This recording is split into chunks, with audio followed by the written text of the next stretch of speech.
ঘূর্ণিঝড় রিমালে লন্ডভন্ড উপকূলীয় জনপদ। জলোচ্ছ্বাসে বাঁধ ভেঙে শত শত গ্রামের লাখো মানুষ এখনো পানিবন্দী। তলিয়ে গেছে ফসলের ক্ষেত, মাছের ঘের, বিধ্বস্ত হয়েছে বাড়িঘর। বিদ্যুৎ ও মোবাইল ফোন সংযোগ নেই অনেক জায়গায়। জলোচ্ছ্বাসে অসংখ্য বন্যপ্রাণী ভেসে যাওয়ার কথা জানা গেলেও দুর্গম সুন্দরবনের ব্যাপক ক্ষয়ক্ষতি এখনো বিস্তারিত জানা যায়নি। প্রতিনিধিদের পাঠানো তথ্য এবং ছবিতে দেখুন ডেস্ক রিপোর্ট। ঘূর্ণিঝড় রিমালের আঘাতে খুলনার দাকুব, কয়রা ও পাইকগাছা উপজেলার বিভিন্ন এলাকায় বেড়িবাঁধ ভেঙে গেছে। জোয়ারের পানিতে তলিয়ে গেছে বসতবাড়ি, ফসলের মাঠ ও চিংড়ি ঘের। রিমালের তাণ্ডবে 20,762টি ঘর সম্পূর্ণ ও 56,142টি আংশিক ক্ষতিগ্রস্ত হয়েছে।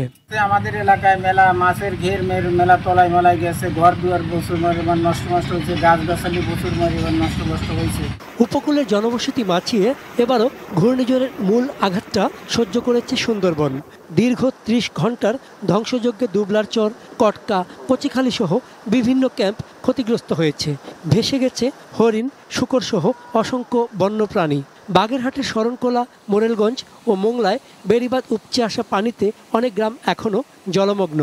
জেলা প্রশাসন জানায় কম বেশি প্রায় 45,000 বাড়িঘর ক্ষতিগ্রস্ত হয়েছে। বিদ্যুৎ ও মোবাইল সংযোগ না থাকায় ক্ষয়ক্ষতির প্রকৃত চিত্র এখনও পাওয়া যায়নি। ক্ষতিগ্রস্ত হয়েছে, বাড়িঘর দুয়ার, ঘরের ভিতরে পানি উঠে গেছে, ঘরে থাকার পরিবেশ নেই, বউ ছেলে মেয়ে নিয়ে যাবো কোথায়। সাতক্ষীরাতেও একই অবস্থা, বিদ্যুৎ বিচ্ছিন্ন অধিকাংশ এলাকা। জেলার 43টি ইউনিয়নে প্রায় 1,500 কাঁচা ঘরবাড়ির ক্ষতি হয়েছে। সবচেয়ে বেশি ক্ষতি হয়েছে মাছের ঘের ও আমবাগানের। পটুয়াখালীতে গাছপালা উপড়ে ভেঙে পড়েছে শত শত ঘরবাড়ি। খোলা আকাশের নিচে দিন কাটাচ্ছেন হাজারো মানুষ। বেড়িবাঁধ ভেঙে প্লাবিত অর্ধশতাধিক গ্রামের বাসিন্দা এখন পানিবন্দী। পুকুর ও ঘেরের মাছ বেরিয়ে গেছে। ক্ষতিগ্রস্ত হয়েছে কয়েকশো একর পানির বরজ। অধিকাংশ এলাকাতেই নেই বিদ্যুৎ।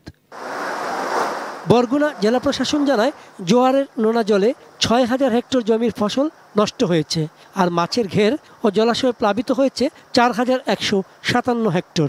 ঝড়ে সম্পূর্ণ ক্ষতিগ্রস্ত ঘর 3,374টি, আংশিক ক্ষতিগ্রস্ত 13,034টি। বরগুনার 13টি জায়গায় বাঁধ ভেঙে 3 শতাধিক গ্রামের মানুষ এখন পানিবন্দী। চন্দন পাল, ডেস্ক রিপোর্ট, ATN নিউজ।